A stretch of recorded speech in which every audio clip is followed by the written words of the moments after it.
What's up guys, my name is Ace, and welcome back to another gun guide. This is the series where I go into great detail with all of the stats as well as some excellent attachment combinations for every gun in Call of Duty Vanguard. And in today's episode, we're going to be moving on to the marksman rifle category, and I'm going to start it with the SVT-40. And kicking this off, as always, let's get into our damage profile, which with the SVT-40, our base damage is 57, and then our upper torso damage is 91. And this means it's going to be a 2-shot kill anywhere in the body at any range. However, the damage we deal to the head and the neck is 114, meaning we can get a 1-shot kill to the head or the neck, again, at any range.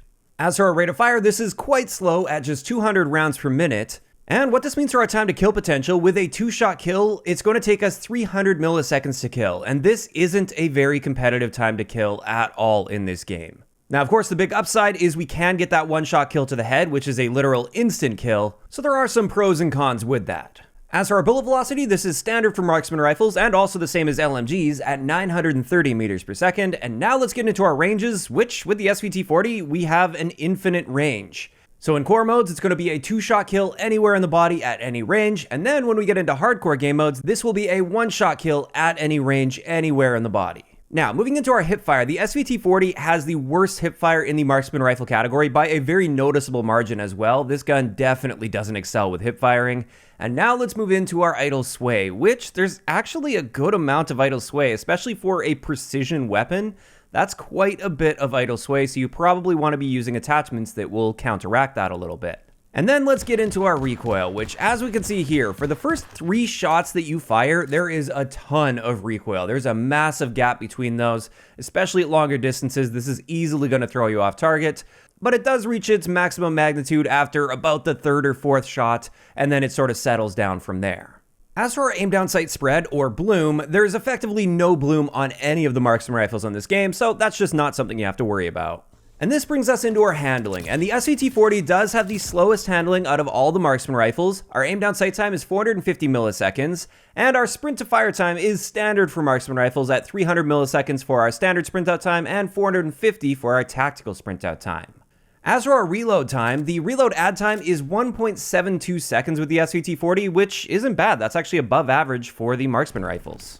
And finally, for base stats, let's have a look at our mobility stats. And when it comes to our base movement speed, this is right around average for a marksman rifle, which is fine. However, our sprint speed as well as our aim walking movement speed are both a little bit below average in this area. This isn't an area where the SVT-40 will be excelling. So there we have it. That pretty much covers it up for the base stats of the SVT-40, although there is one big characteristic that I wanted to point out, and this applies to all of the marksman rifles to varying degrees, but with the SVT-40, this gun has terrible flinch resistance by default. So when you get shot while using the SVT-40, your point of aim is going to be flinching a lot more than most of the other guns in the game. And this is something you really have to keep in mind when creating your class setups and also while using the SVT-40.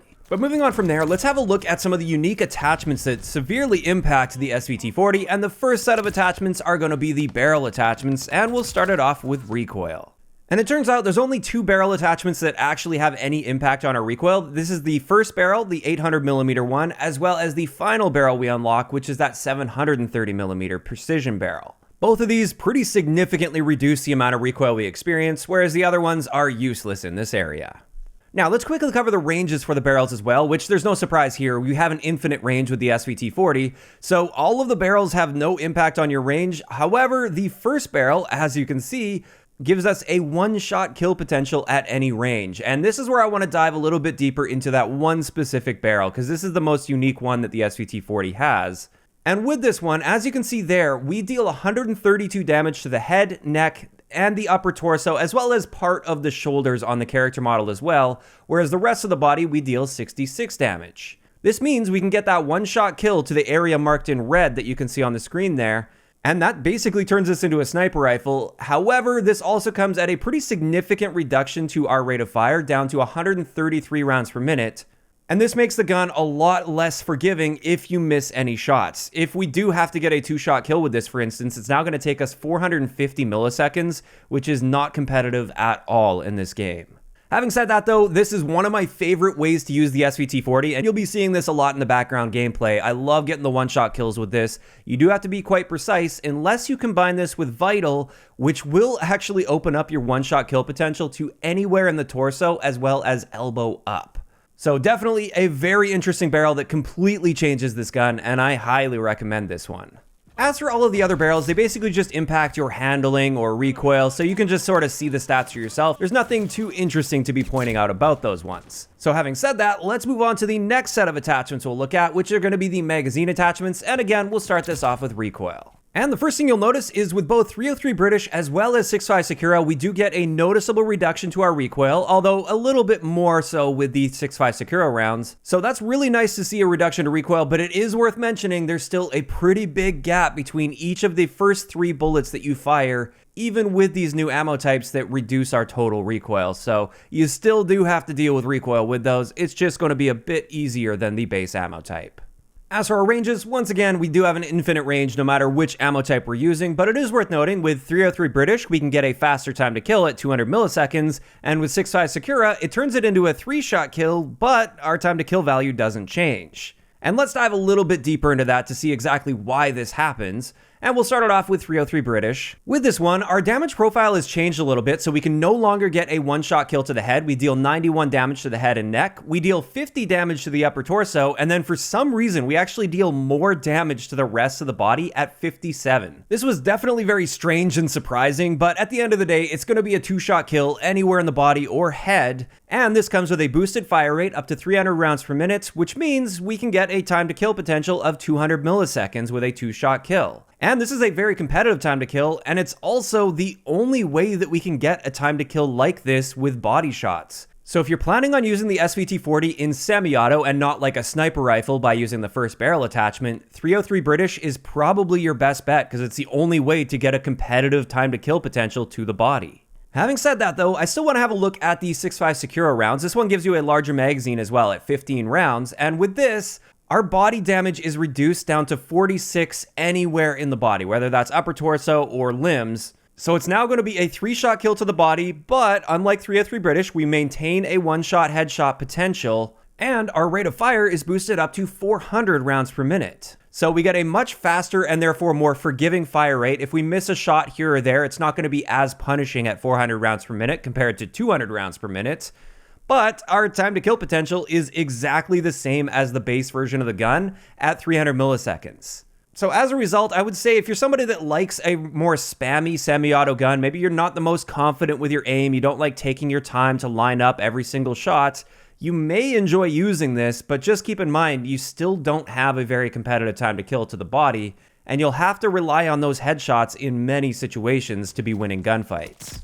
And with that, that's going to wrap it up for the important attachments that I wanted to mention with the SVT-40. Now let's get into some excellent attachment combinations that I've got for you guys. And we're going to start it off with my favorite semi-auto build with the SVT-40. I definitely prefer using this more as a sniper, but if I'll run it in semi-auto, this is the best option that I have found so far. And with this one, we're going to be using the 303 British rounds, so it's going to be a 2-shot kill anywhere in the body. We've got an infinite range, rate of fire of 300 rounds per minute, time to kill of 200 milliseconds at any range, which is very solid. We've got really good handling with this as well. I tried to stack this up so that our aim down sight time is pretty much as good as you're going to get with the SVT-40 at 400 milliseconds. Still pretty slow when you compare it to assault rifles, for instance, but for a marksman rifle, that's not bad. And also with this, we have fairly manageable recoil. Now, if you're trying to pick somebody off across the map, you're going to have to pace your shots a little bit and let it recenter between each bullet fired, but that's fine because you can get a 2-shot kill still, which is great. However, up close and personal, you can spam this fairly effectively and still manage to stay on target, and therefore that's why I consider this to be pretty much the best way that you can use this gun in semi-auto mode. As for the next setup that I'm going to share with you guys, this is the one that I would much rather be using, and this is treating the SVT-40 as a sniper rifle. And in my opinion, this is currently one of the best sniper rifles in the entire game, even though it's not in the sniper category. So with this one, the keys are going to be that first barrel, which gives us a 1-shot kill potential to the upper torso. However, we're combining that with Vital, which extends that down to the entire torso as well as elbow up. And then with pretty much all of the other attachments, I tried to get that aim down sight time as low as possible for a 1-shot build at 520 milliseconds, This may seem really slow, but when you compare it to a lot of the actual sniper rifles in this game, that's pretty solid, especially the ones that are able to get this much of a one-hit kill potential to the body. That's a solid aim down sight time in this game. And with this one, you can swap out the optic to whatever your preference is. I often will swap it depending on the map that I'm playing. If it's more of a close quarters map, I'll use something like a slate reflector. I might want to extend that out to a 2.5x or maybe a 3.5x optic. But yeah, this build right here is, in my opinion at least, the best way to use the SVT-40. And like I said, one of the best sniper rifle setups you can use in the entire game. Now, before we wrap this up, I anticipate a lot of people will be asking about combining that first barrel with one of the magazine attachments that changes our damage profile. And I just want to let you guys know I did a bunch of testing with all the combinations with those. And in my opinion, at least, it just makes it worse to try and combine them. So I would stay away from attempting to make any sort of combination. The moment you combine that first barrel with 303 British or 6.5 Secura, you lose that great one-shot kill potential that you had, and it ends up just being worse off than using one or the other. And with that, that's going to wrap it up for today's gun guide on the SVT-40. As for my thoughts on this gun, I think it's actually pretty weak until you get that first barrel unlocked, and thankfully you get that unlocked fairly early on, but once you get that first barrel, I actually find the SVT-40 to be a lot of fun with that barrel. I really enjoy being rewarded for that extra precision, making sure you hit that upper torso shot and putting people down instantly, and then once you eventually get to the vital unlock, which does take quite a long time, then it becomes one of the best sniper rifles in the game, and I love using it like that. When it comes to semi-auto though, I really don't like the SVT-40 at all, and I do think it's quite a big struggle to be using it, largely due to the fact that there's just so much flinch when you get shot. But of course, that is just my opinion. I'd like to hear from you guys in the comment section below. What do you think about the SVT-40 in Vanguard's multiplayer? And also, if you guys have missed any of the previous episodes, I will leave a link to the playlist in the description down below. If you enjoyed the video, a like rating is always appreciated. And don't forget to subscribe for more if you haven't already. I'll talk to you guys next time.